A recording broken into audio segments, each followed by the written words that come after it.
son de la trompette a retenti. L'Église retrouve sa place dans la Torah. L'Église reprend ses valeurs d'origine à travers le réveil des Ben Adam.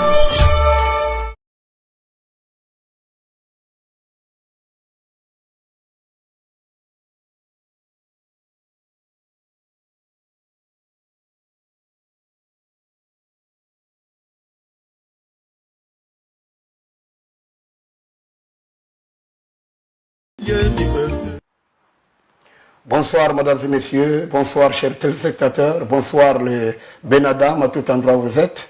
Merci pour votre fidélité sur cette émission Le Réveil des Ben Adam. Ainsi que nous y sommes ce soir pour vous. Le Maître du Monde a permis que la parole soit encore prêchée pour que vous puissiez croire et vous revenir sur les droits chemins afin de sauver votre âme. Ainsi donc il y a un thème, un sous-thème, je vais dire, que le pasteur Osée a commencé à développer, la vision et les visionnaires. Ça fait tellement tabou. Ainsi donc ce soir encore, nous voulons écouter et réécouter encore, afin de nous conformer à ce que le Maître du Monde a préparé pour nous. Que Dieu vous bénisse encore pour ce soir. Pasteur Osée, à vous la parole. Je dirais encore Baruch Hashem pour ce moment et qu'il vous bénisse. Et je vous salue, vous tous, dans vos maisons. C'est vrai que nous avons commencé ce thème, mais ce thème, nous allons continuer. Nous n'allons pas arrêter aujourd'hui, mais nous allons encore ajouter quelque chose afin d'avancer. Et en cela, je crois que vous avez déjà ces versets que j'avais donnés la dernière fois. Mais on va ajouter à cela Joël au chapitre 2, au verset 25. Je veux prendre à partir du verset 3 pour une bonne compréhension. Il est écrit, « Et vous, enfants de Sion, exaltez et réjouissez-vous, vous en envahissez, votre Elohim, car il vous donnera la pluie selon la justice. Et il fera descendre sur vous la première pluie et la dernière pluie, comme autrefois. Les airs se rempliront de blé et les cuves regorgeront de vin nouveau et d'huile. Je vous compenserai les années qu'ont dévoré la sauterelle, le gélec, le gazam et le asile, ma grande armée que j'avais envoyée contre vous. Vous mangerez et vous serez rassasiés et vous louerez le nom de Havaïe, votre Elohim, qui aura fait pour vous des choses merveilleuses. Et mon peuple ne sera plus jamais dans la confusion. Donc voilà, ajouté à ce que vous aviez, j'ai voulu encore ajouter à cela ce verset. Donc nous allons continuer de parler sur ce thème de la vision et le visionnaire. Bon, plus qu'il y a plusieurs visionnaires aujourd'hui, hein, et c'est ces visions-là que nous sommes en train d'essayer de revoir. Est-ce qu'ils ont leur place dans le chemin de la foi, ou bien c'est des supercheries inventées pour se faire un nom, ou bien autre chose pour devenir un star. Donc comme tout le monde aujourd'hui est dans le courant d'être visionnaire, bon, mais on va voir, est-ce qu'ils sont animés par le maître du monde, ou bien s'ils sont animés par le désir de ce siècle. Voilà, donc la dernière fois, nous avions dit ceci, que Abraham est le père de la foi. Quand les gens parlent, oui, nous sommes plus sous la Torah, nous sommes sous la grâce. Moi, je me pose des questions. Est-ce que la grâce dont vous parlez est sortie du néant, ou bien c'est la Torah qui exige la grâce?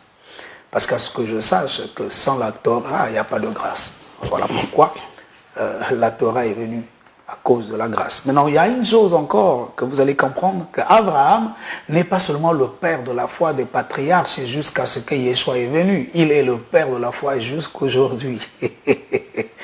Mais il a vécu, vous comprenez, il est au milieu, donc il tient ceux qui sont avant nous et nous autres, il nous mélange tous ensemble pour marcher afin d'accomplir la volonté du Créateur. Voilà pourquoi si lui, Abraham, n'a jamais été visionnaire, il a été un instrument que Elohim a utilisé dans sa vision eh bien, nous autres, nous ne serons jamais visionnaires. Nous serons juste aussi des instruments.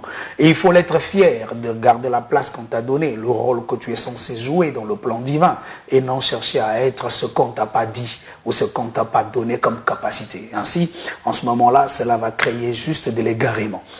Ainsi, Père Abraham, lui-même, quand le Yeshua est venu, quand il parle de la parabole du riche et du pauvre Lazare, il a dit quelque chose qui m'a fait beaucoup méditer. Il dit, quand les deux sont morts, l'autre l'un s'est retrouvé dans le sein d'Abraham. Vous comprenez comment est-ce qu'il est important?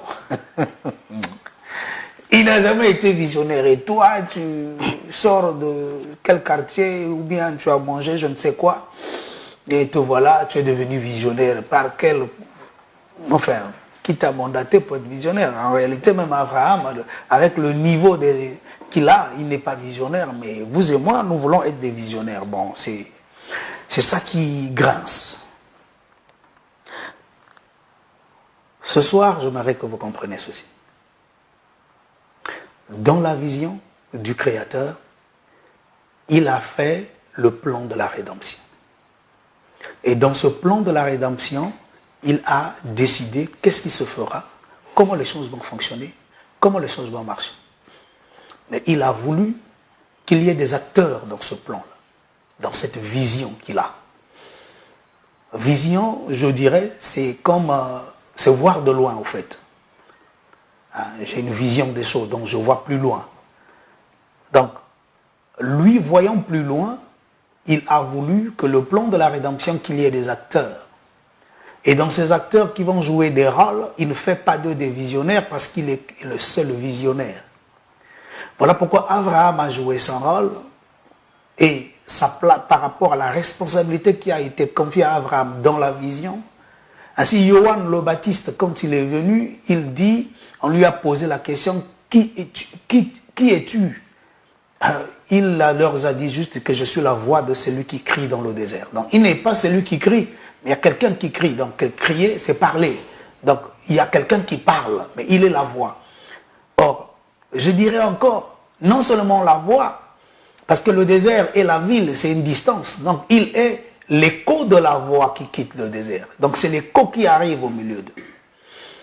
Si lui, il est conscient qu'il est juste un maillon dans le cercle, et il n'est pas le propriétaire du cercle, ça veut justement dire, nous aussi aujourd'hui, on doit toujours garder la place qu'on nous donne par le visionnaire qui est le Créateur. Ainsi, le jour où les disciples de Yoann sont venus le voir et lui ont dit, mais maître, regarde, ce monsieur baptise beaucoup plus de gens que toi. Donc, il parlait de Yeshua. Donc, Yeshua baptisait beaucoup plus de gens que lui. Alors, lui, Yoann dit ceci, l'homme ne peut que recevoir ce que Elohim lui avait donné du ciel. Donc, vous comprenez? Donc, lui, il est conscient que si je baptise 100 et que lui baptise 1000, c'est ce que Elohim lui a donné. Il y a un visionnaire qui donne à chacun par rapport à la mesure de grâce qu'il a voulu que tu puisses avoir. Et tu fonctionneras par rapport à cette mesure de grâce. Ainsi, lui, Yoann, reconnaît que rien ne se décide ici dans la pratique. Tout est déjà établi, tout est déjà programmé. On ne voit que la manifestation de ce dont on ne voit pas. C'est des choses qui sont déjà là devant Elohim, le visionnaire. Et c'est auprès de nous qu'on voit maintenant le visible des choses. Mais sinon, en réalité, ces choses-là ont toujours été ainsi devant sa présence à lui, le visionnaire. Maintenant, par la suite, nous remarquons une chose que sur le terrain, vous pouvez avoir vos jalousies, vous pouvez avoir vos querelles, vos guerres, ça ne changera pas quelque chose dans la vision céleste. Chacun de vous ne peut qu'être ce que le visionnaire, qui est Elohim, avait voulu. S'il n'avait pas voulu que vous soyez prédicateur, vous pouvez l'être ici, mais devant lui, vous ne l'êtes pas. Personne ne sera sauvé. Donc, vous jouez le rôle d'un fauteur de trouble, voilà. Ainsi, si dans sa vision, il n'avait pas vu que un instrument, donc l'un de ceux qu'il va utiliser comme instrument, ne peut être visionnaire, tu ne peux pas le devenir parce que tu es utilisé par lui. Donc, aucun poste, aucun rang dans le culte, nous ne pouvons apporter. C'est lui qui l'a établi. Vous allez comprendre avec moi une chose. Dans Éphésiens, Paul dit ceci à nous les nations. Pas à Israël. Il le dit à nous les nations. Il dit ceci. À Israël appartient les patriarches, appartient les alliances, appartient le culte, appartient même le Mashiach selon la chair. Tout appartient à Israël. C'est ce que le visionnaire a décidé. Pas Israël a décidé. Israël n'est que victime de la décision du visionnaire qui est Elohim. Maintenant, Israël ne l'est pas parce qu'ils ont voulu ou ils l'ont décidé. C'est ce que le visionnaire a décidé. Que tout appartient à Israël. Autant que nation, bien sûr. Pas autant qu'individu. Maintenant, nous les nations, nous sommes l'olivier sauvage qu'on a pris des branches.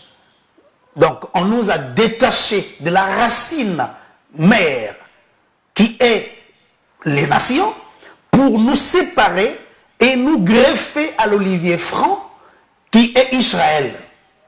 Mais en nous greffant à l'olivier franc, nous sommes venus trouver tout est déjà en place. Voilà pourquoi nous allons que bénéficier de la vie qui coule de l'olivier franc. Si et seulement si le culte existe déjà et que le culte appartient à Israël, ils sont les premiers à être dans ce culte. Et voilà pourquoi Paul, Los n'a jamais été visionnaire, Pétros non plus, Jacques non plus, ainsi Jude, personne parmi eux n'a été des visionnaires. Dans le culte que nous sommes venus trouver, dont on nous a greffé, on est venu les trouver et déjà qui servaient. Les anciens n'ont jamais été visionnaires. Maintenant, nous qu'on a greffé plus tard, donc Paul pouvait dire que Elohim a tourné ses regards vers les nations pour chercher un peuple qui portera son nom. Ça veut dire qu'il prend ces peuples-là dans le milieu de leurs frères et les détache pour les connecter à Israël. Maintenant, comment est-ce que, par quel miracle, nous sommes devenus, autant qu'instruments entre les mains d'Elohim aujourd'hui, et par la suite nous devenons des visionnaires? De quelle vision parlons-nous? Parce qu'il n'y a qu'un seul visionnaire. Ceux que nous sommes venus trouver servants dans la vision d'Elohim n'ont jamais été visionnaires, eux, dans la vision d'Elohim. Mais ils ont été des instruments dans la vision d'Elohim. Et tous étaient conscients qu'il me faut aussi pratiquer la Torah parce que ma vie, Elohim, m'exige la pratique de la Torah. C'est là où Paul pouvait dire que je me traite durement. C'est-à-dire que c'est lui, dans la bonne conscience du salut et du combat qui est devant lui, il décide de se traiter durement. Dans le sens de s'imposer une forme de discipline. Juste dans le but de garder ce qu'il a reçu de la part de Elohim comme vertu ou comme caractère. Mais aujourd'hui, quand vous remarquez, ceux qui se sont fait passer pour des visionnaires, c'est des grands impudiques. Ils sont visionnaires dans l'impudicité en réalité. Ils sont visionnaires dans les adultères. Ils sont visionnaires dans l'escroquerie. C'est des maîtres de l'art de la escroquerie. Des grands escroqueurs. Donc, ça dit, ça les démange même pas. Il n'y a aucune conscience qui les interpelle que tu es un grand voleur. Non, non. Ils ont oublié. On a bien dit dehors les voleurs. Mais il est le premier voleur de l'Assemblée. Un grand voleur. Dès qu'il entend qu'un frère dans l'Assemblée a pu trouver un crédit et on lui a donné de l'argent par la boîte ou à la banque, les prophéties commencent et les visions commencent. Juste dans le but de prendre que de l'argent dans la poche de l'autre. Et c'est devenu monnaie courante. Mais c'est parce que vous avez voulu être visionnaire. Voilà pourquoi vous avez cette vie pourrie. Quand quelqu'un reste dans la vision de Elohim, il va marcher avec crainte et tremblement. Il ne se dira pas, il ne dira jamais en aucun instant qu'il est libre de faire ce qu'il veut. Mais la liberté de faire ce que vous voulez, c'est parce que vous dites, vous avez la maîtrise de la vision, c'est vous le propriétaire de la chose. Mais quand vous sentez que vous êtes juste travailleur quelque part, et vous n'êtes pas le propriétaire de ce qui se fait, vous allez servir avec crainte et tremblement. Mais dès lors que vous vous êtes donné la place d'être le propriétaire, c'est là où vous faites ce que bon vous semble. Et en faisant ce que bon vous semble, votre mode de vie vous déclasse de la vie exigée par la vision céleste. Et par la suite, quand on vous regarde, vous n'êtes pas des modèles, vous devenez de ceux qui fermaient la porte à ceux qui veulent rentrer.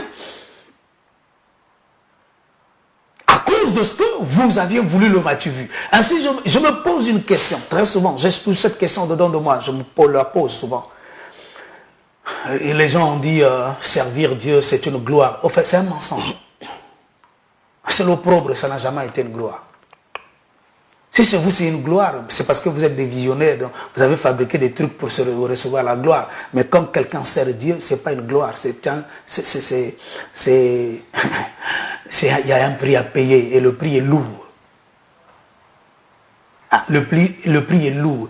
C'est comme je disais à des frères, Dieu conduit l'assemblée, Dieu conduit son peuple en général, quel que soit l'endroit où vous vous trouvez, le pays, le continent, c'est pas ça qui compte. Il conduit son peuple à lui sans pourtant leur donner de l'opportunité de lui demander des explications. Nous n'avons rien à lui demander comme explication. Tout ce que nous avons à faire, c'est plus que même l'armée. Vas-y, obéis. Tu n'as plus rien à faire. Ce n'est que faire sa volonté. Et en cela, il nous exige la rigueur, une rigueur de tous les jours. C'est pas tu as fait une rigueur pendant 2 semaines, après tu t'affaiblis. Non, tu gardes la constance et la droiture dans la chose. Tu restes rigoureux envers toi-même. Tu t'imposes de discipline. Mais aujourd'hui, les visionnaires d'aujourd'hui, qui se sont fait passer pour visionnaires, parce que ce n'est pas Dieu qui leur a donné une vision. Personne. Moi, je n'ai pas de vision. Je travaille dans la vision du Créateur. La vision dans laquelle a travaillé Pierre, Jean-Jacques, Abraham. C'est là où je suis. Je suis venu juif. Pour commencer, je ne suis pas juif. Je suis un homme des nations. J'ai été greffé. À quel moment, par quel miracle je suis devenu visionnaire? Mais vous êtes courageux. Non, c'est le chambre. Ce n'est pas seulement le courage naturel, c'est le chambre. Parce que déjà, si tu es conscient que ce n'est pas par mérite, tu ne le mérites même pas. C'est par grâce, c'est par grâce que tu as été greffé. Tu es venu trouver, tout est en place. Et tu as déjà trouvé le modèle du service. Et toi, par le courage, soi-disant que tu as, ou bien par soi-disant une vision ou un songe, et tu veux te faire passer pour le visionnaire d'une œuvre là où tu te trouves. Attendez. Elohim est le visionnaire sur toute la terre. Sa vision prime. Et moi, je suis censé le servir dans cette vision-là.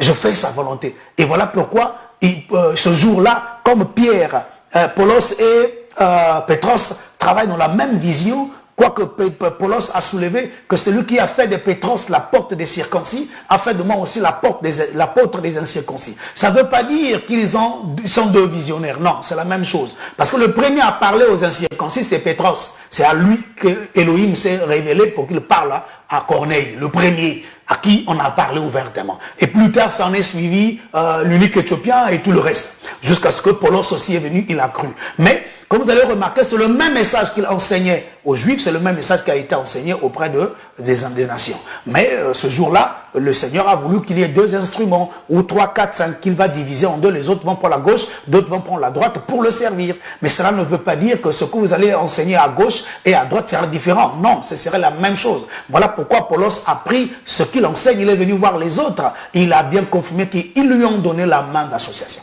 Pourquoi ils lui ont donné la main d'association? Parce que c'est le même message. C'est dans la même vision. Il n'y a pas 2 visions. Maintenant, vous et moi, aujourd'hui, vous rêvez, vous avez fait un songe. Écoutez votre vision. Votre vision sort comment? Vous avez fait un songe. Et c'est dans ce songe-là, tu as vu, tu étais en train de conduire des brebis. Tu avais un bâton et les moutons ou bien les cabris, c'est toi qui connais. Et voilà, tu es en train de les conduire, de Pètre, de leur donner une direction. Quand tu te réveilles, tu dis, ah, Dieu m'a appelé à la vision de Pètre. Donc, après, tu dis 3 fois ça. Et puis, tu n'as pas honte de soutenir un truc pareil. Donc, c'est les moutons. Mais va faire l'élevage.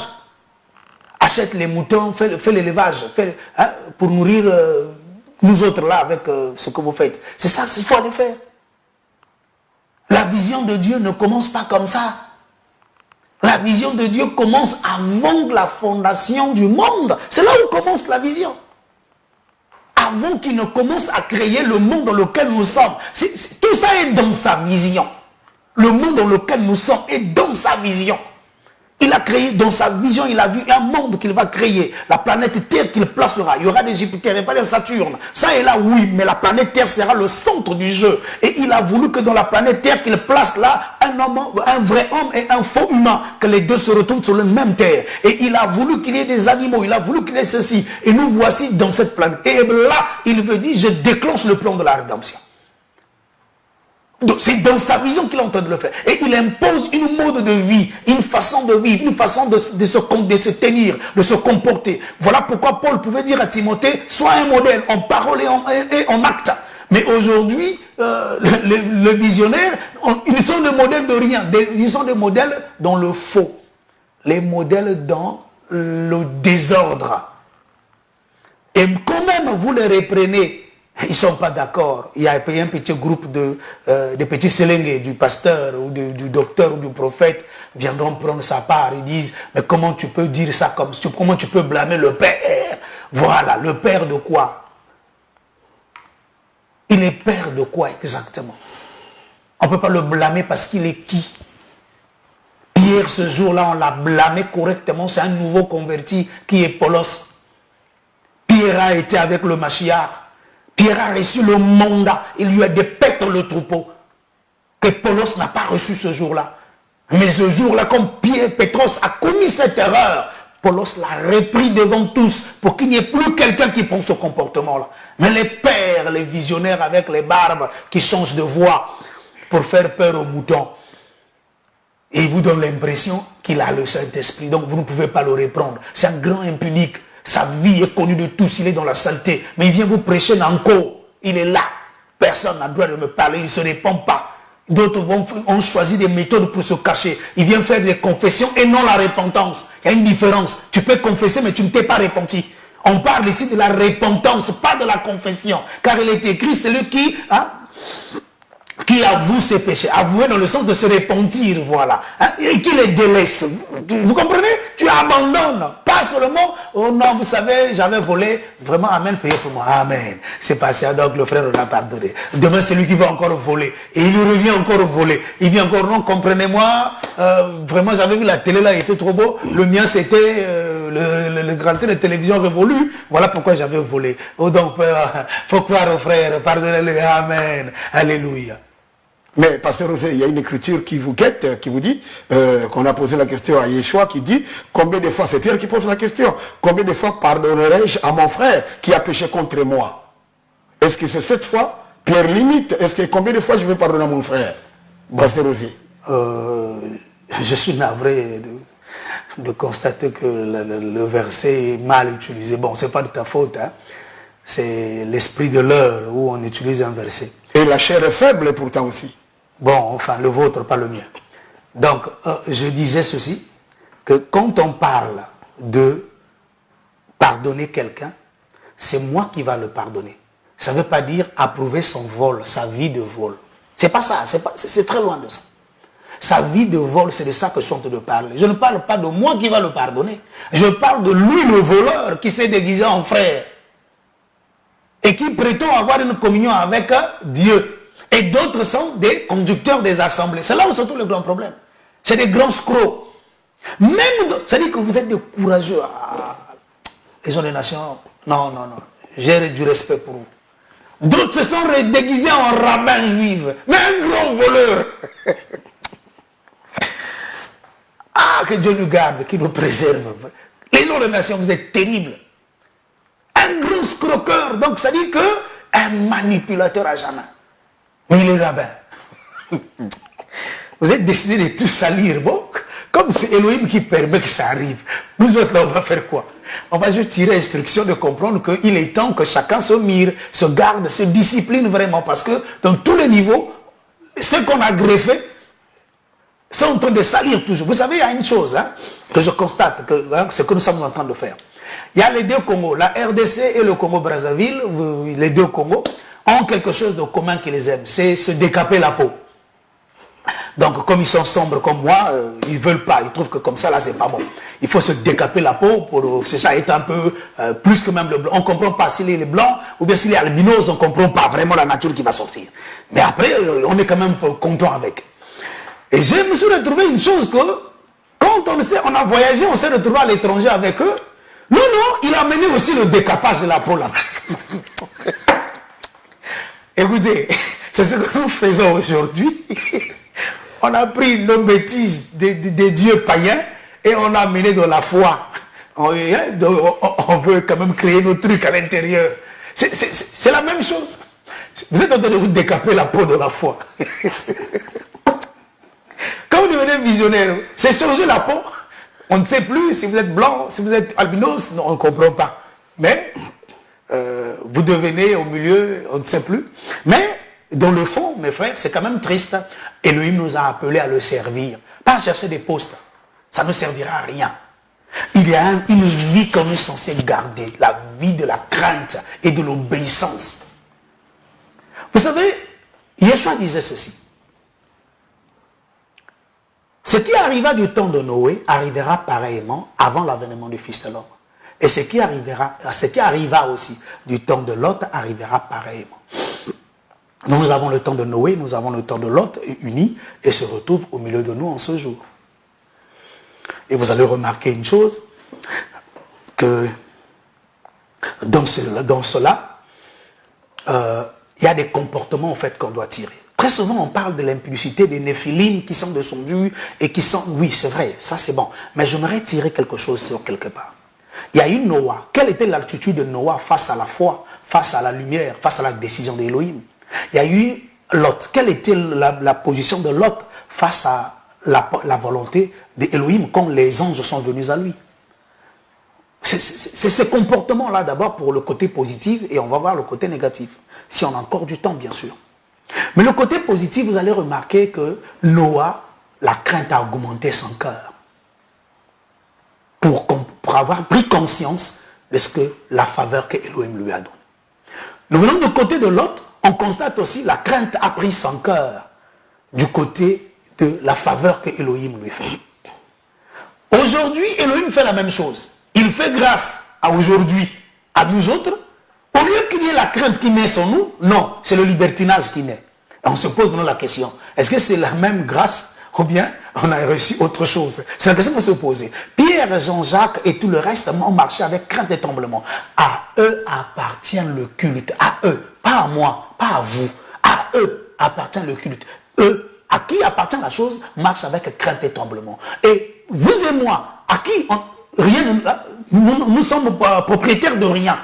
Mais on nous a fait une faveur d'être propriétaires, de rentrer dans le même jeu. Mais c'est nous qui emmenons tout notre maquillage, donc le décapage de la peau jusqu'à dans la foi. Pour apporter maintenant notre vision, notre façon de voir les choses. Bon, c'est moi le visionnaire. Eh bien, comme je suis conducteur de cette assemblée, c'est moi qui ai commencé l'assemblée, vous ne pouvez pas m'excommunier, ça n'a pas de place. Attends, tu es qui? Pourquoi on ne t'excommunie pas? Tu es quoi? Donc, laissez-moi vivre comme ça. Et même des brebis dans l'assemblée se posent des questions. Mais ce monsieur n'en a même pas honte, quoi. La vie bizarre qu'il vit là, il n'est même pas un modèle. Mais au lieu de se repentir vraiment, de nous montrer la preuve de sa repentance, qu'on croit en lui, non, il nous impose. Et l'autre dit, oh, mais tu n'entends pas le message est bon. Mais qui t'a dit que c'est le message bon? Ça, c'est les oreilles qui entendent. Le message est spirituel. Qu'est-ce que tu véhicules spirituellement? Si toi, tu es sale, tu es mauvais, tu véhicules quoi? Le français, ou les articles, ou les expressions, mais ça n'avantage en rien. Alors nous voulons de ceux qui craignent Dieu, donc homme de Dieu, le vrai, retrouver la crainte de Dieu. Ne vous livrez pas à une vie de libertinage. Au contraire, la crainte doit naître dans vos cœurs, comme cela est né dans le cœur des autres. Ceux à qui appartient l'héritage ont la crainte. Mais nous, quand on nous fait juste goûter, on n'a pas de crainte. Ah, vous comprenez qu'est-ce qui se passe? Amenez quelqu'un au restaurant. Prenez le Congolais. Les deux Congos, hein, de la RDC et de Brazzaville. Emmenez-le au restaurant. Dites-lui, bon, mais fais ta commande. Mon frère, il ne va pas se poser des questions combien tu as dans ta poche. Il va faire des commandes terribles. Donc toi-même qui as l'argent, tu as calculé, bon, je vais dépenser 15 000. Lui, il va amener ta facture à 35 000. Pourquoi? Parce que il n'est pas celui qui a souffert pour avoir cet argent. Il veut le dépenser comme ça. Mais celui qui a souffert pour l'avoir va dépenser avec beaucoup de calculs. Il a du respect et de la valeur qu'il donne à l'argent. Voilà pourquoi quand quelqu'un reçoit la miséricorde, la bonté et la grâce de la part du Créateur, et que cela trouve place réellement dedans de lui, il ne va pas la marchander devant une forme de gloire. De toutes les façons, aucun pasteur n'a la gloire. Moi, je ne vois pas la gloire que vous poursuivez, la grandeur que vous prétendez avoir. Vous n'avez rien. Déjà, si on prend, vous êtes là, hein, tous ces grands, ce soit disons visionnaires ou ce soit disons grands hommes là, vous le prenez, il fait compagne là. Qu'on dit seulement, quand le King of the Kings était là, Michael Jackson, qui fait un concert à côté, les frères vont fuir ton concert là, ton groupe de prière, ils vont suivre Michael Jackson. Ça c'est la gloire, vous comprenez? Michael Jackson ou le président Trump veut aller le saluer. Il faut que je tienne au moins la main de Michael. Ça c'est quelqu'un qui est dans la gloire. Comme l'autre, vous avez vu, comme Messie est venu dans son pays, il était devenu chauffeur. Vous comprenez? Ça, c'est ce qu'on appelle la gloire. Lui, il ne parle pas de toi-même, tu te fais chauffeur. Pourquoi? Parce que c'est ton rêve. Aucun pasteur ne peut avoir cette gloire-là. Arrêtez. La gloire, c'est nous les Adamiques, les serviteurs de Dieu. La descendance d'Abraham, c'est dans le millénium qu'on nous sera en gloire. Présentement, c'est le prix à payer.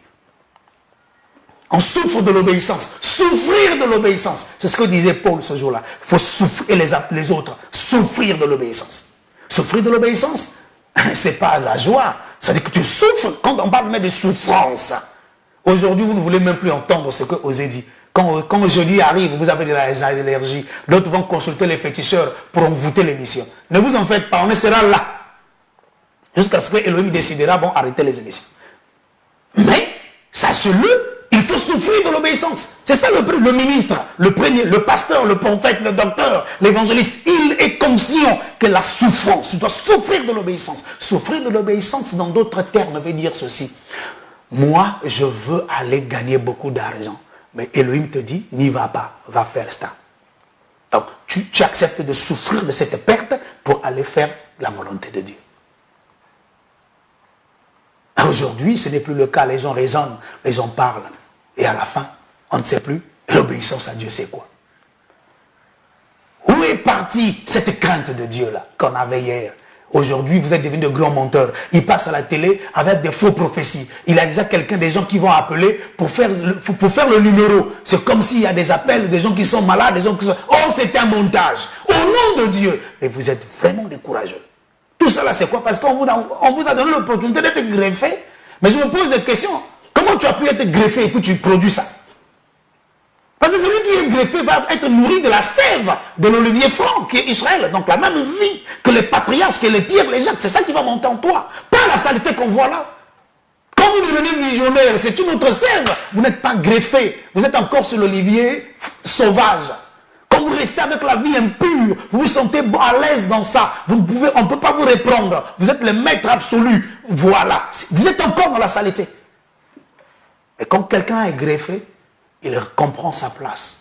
Et il marche avec crainte et tremblement, tout en sachant que j'ai trouvé grâce et je dois conserver ce que j'ai trouvé.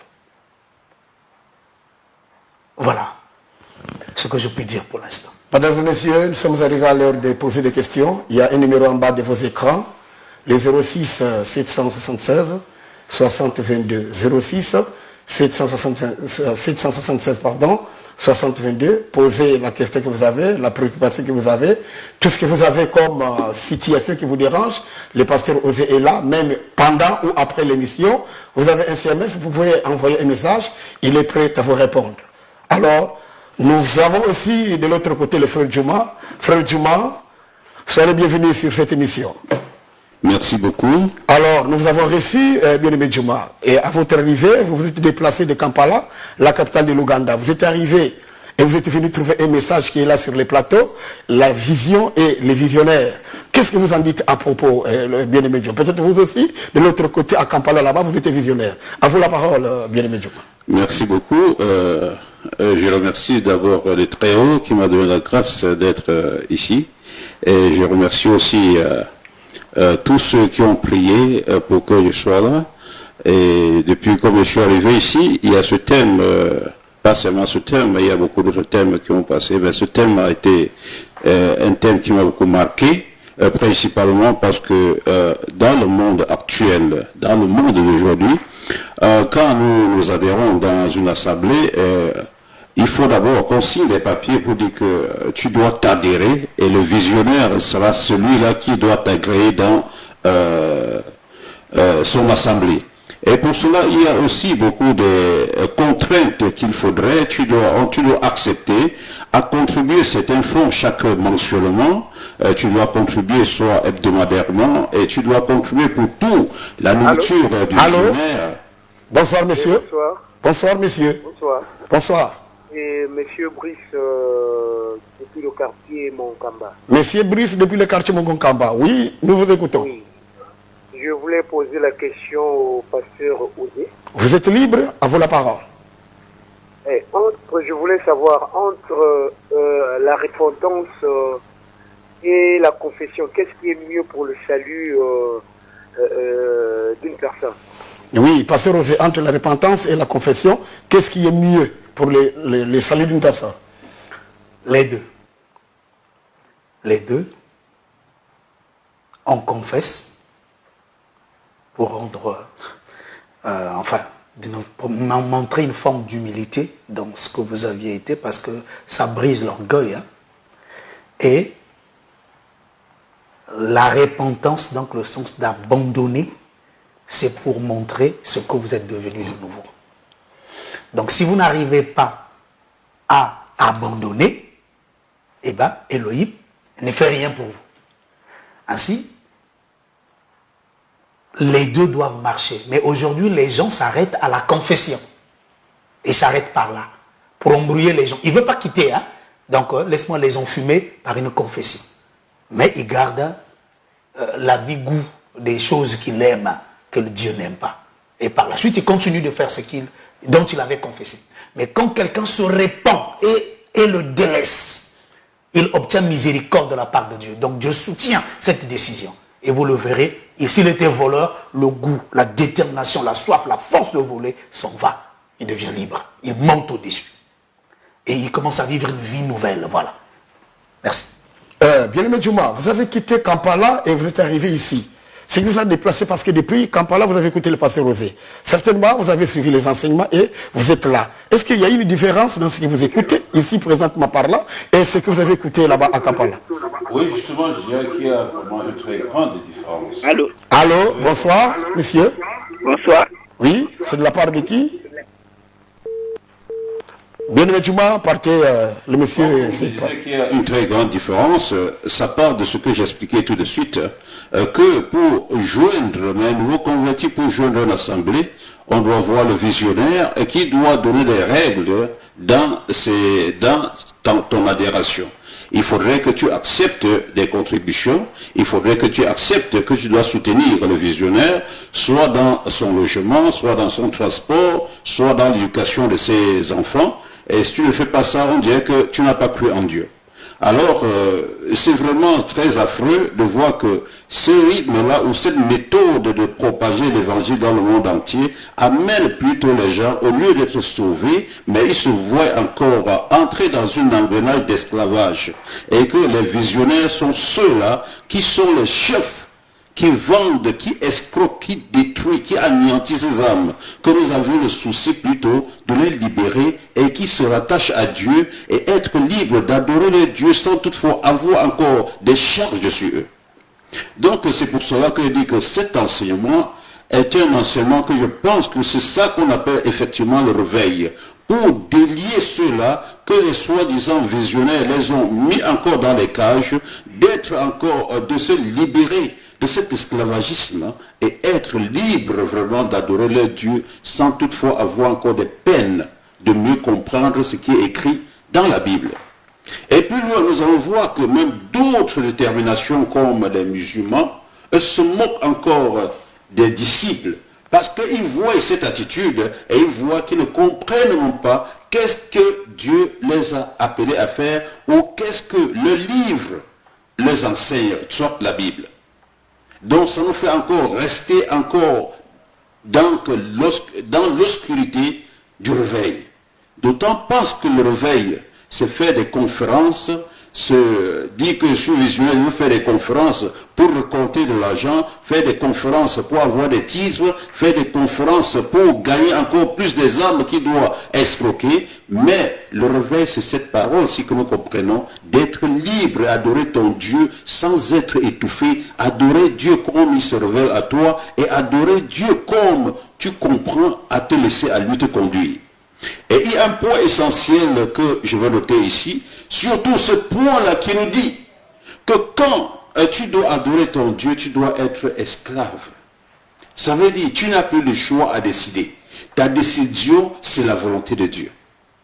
Nous avions, moi, en principe, je prends exemple sur moi, quand Dieu m'a appelé, je pensais que moi, bon, je veux faire mes affaires, je veux faire mon business, mon commerce pour avoir de l'argent, pour vivre bien, pour me construire des belles maisons et servir Dieu.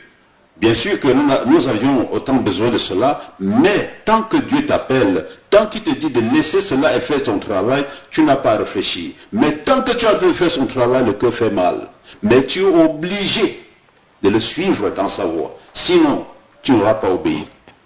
Donc, je dirais encore que ce message-ci, c'est l'un des messages de l'actualité qu'il faudrait que toi, visionnaire, et toi aussi fidèle, que tu penses que le visionnaire est toujours celui-là qui est bien, il faut voir en lui que ce n'est pas ça qui est important, mais ce qui est important, c'est de mener une vie en relation avec l'Éternel et une vie de sainteté pour rester dans la grâce que Dieu a placée devant nous.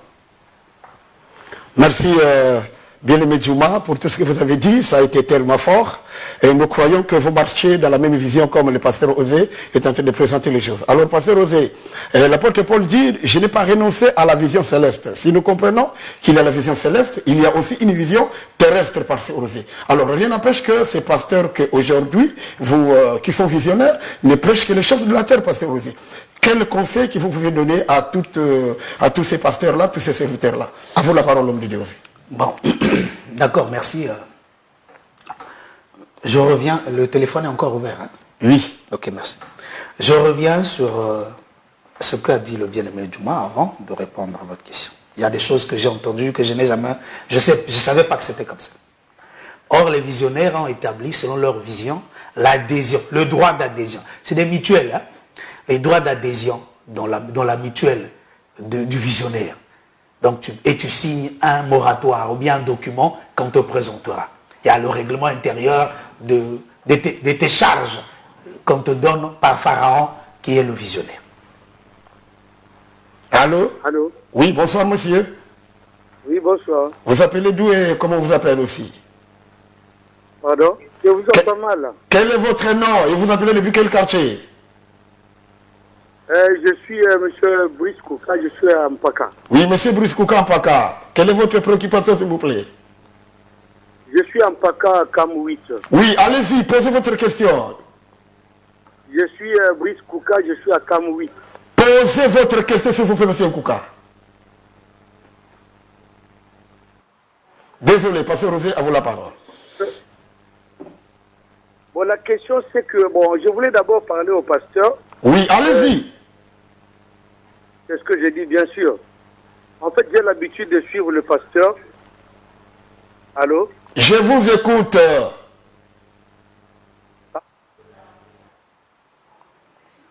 Je dis ceci, j'ai l'habitude d'écouter, de suivre le pasteur Osée.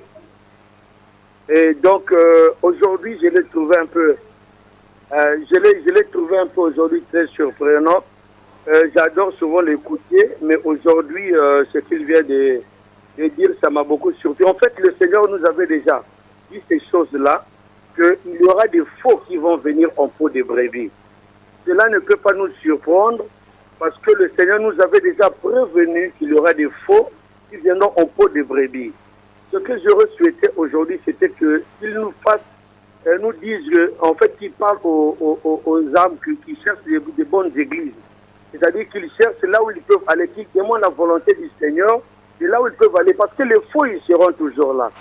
Merci, M. Kouka. Merci, M. Kouka. Merci. Ce que je voulais poser, c'était quoi? Lui, aujourd'hui, tel qu'il est en train de parler, je constate en lui la vérité. Donc, quelle est sa position aujourd'hui vis-à-vis de ce que nous vivons au Congo? Merci beaucoup, M. Kouka. Pasteur Osé. Oui, merci, nous vous avons écouté. Pasteur Osé, à vous la parole. D'accord. Je suis pasteur, pas politicien. Je ne fais pas la politique. Laissez la politique aux politiciens qui ont choisi la voie de la politique. Ça, c'est leur histoire. Mais moi, je suis pasteur. Voilà pourquoi je parle de ce qui concerne l'œuvre de Dieu. Si vous voulez appeler, appelez pour l'œuvre de Dieu. La politique, allez-y dans les partis politiques, pas avec moi. Merci.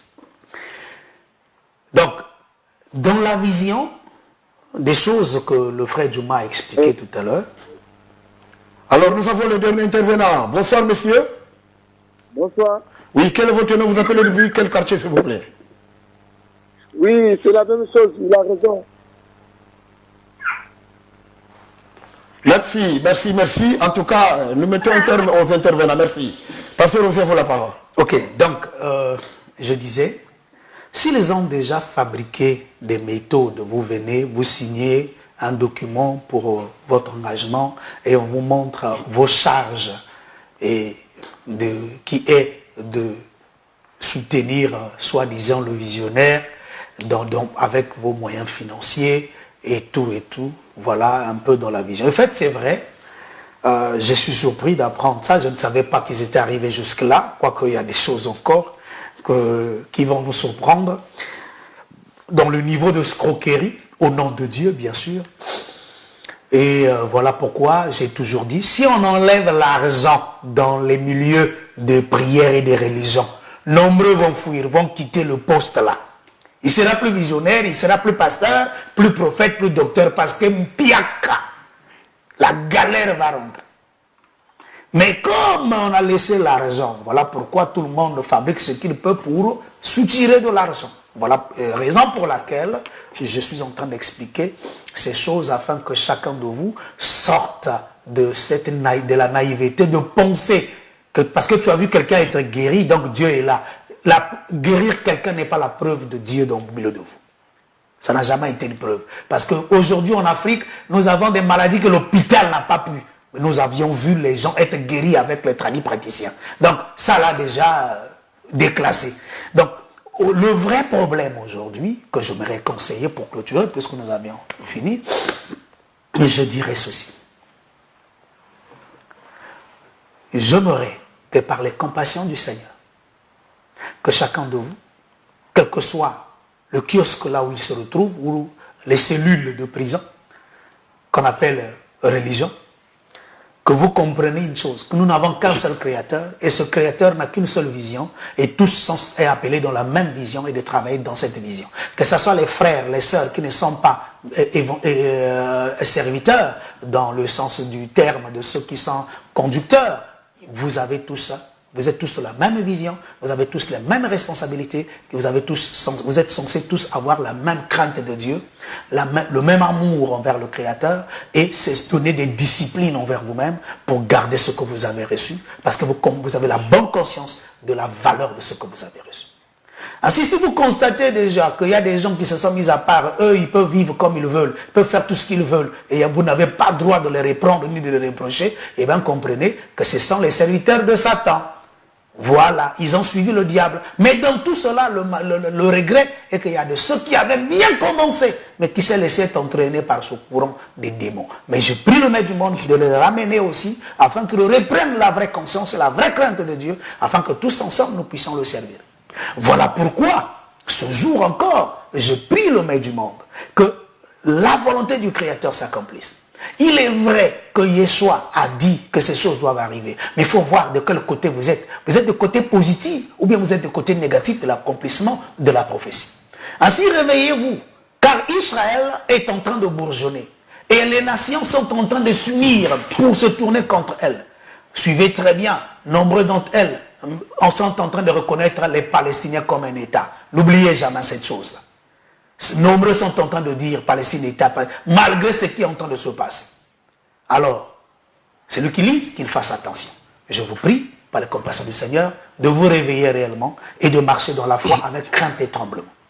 Pour ceux qui me posent toujours des questions chaque fois où se trouve l'Assemblée, nous sommes à 15 août, au quartier Kilote, au bord de la nationale numéro 1, qui quitte vers Roye, qui va vers Mvomvon. Nous sommes là, avant l'école 15 août, au bord du Gourdon, c'est là où nous sommes. Voilà. Que le Maître du monde vous bénisse et qu'il vous aide. Je ne suis pas contre vous, homme de Dieu, mais j'aimerais que chacun de nous retrouve l'équilibre et que nous puissions servir Dieu avec crainte et tremblement. Que Hachem bénisse tous les Adamiques. Merci. Alors que le Maître du monde vous bénisse, comme a dit le pasteur Osée, il n'est pas contre quelqu'un, mais il veut que nous puissions servir le Maître du monde avec crainte et tremblement. Ainsi, nous sommes arrivés au terme de l'émission qui a été très merveilleuse ce soir. Pour la gloire du Seigneur. Le numéro du pasteur Osée en bas de vos écrans, 06 437 49 24. 06 437 49 24. Vous pouvez balancer un message. Il est là, disponible pour vous, à tout instant, à tout moment, pour vous aider à marcher avec le Seigneur, pour vous aider à croître dans sa volonté, vous éclairer dans tout ce que vous avez comme préoccupation. Ainsi, nous bénissons le Seigneur aussi pour la présence de Bénévé Djouma, qui revient de loin. Ça, c'est un miracle pour la gloire du Seigneur. Que le Seigneur le fortifie encore davantage. Nous remercions aussi Gisèle Sunda, qui a été à la manœuvre pour que ceci ait eu lieu, à l'émission de bien passer. Ainsi, la présence de notre bien-aimé Olivier, qui nous a assisté ce soir. Que le Maître du monde vous bénisse. À nous revoir prochainement. N'oubliez pas la rediffusion chaque samedi à 22h50. Merci. Le son de la trompette a retenti. L'Église retrouve sa place dans la Torah. L'Église reprend ses valeurs d'origine à travers le réveil des Ben Adam.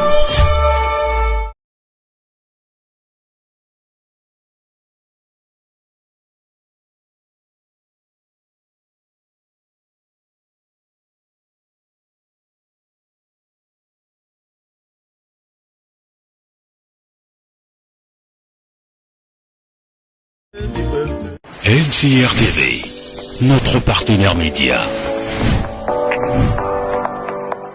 MCR TV, notre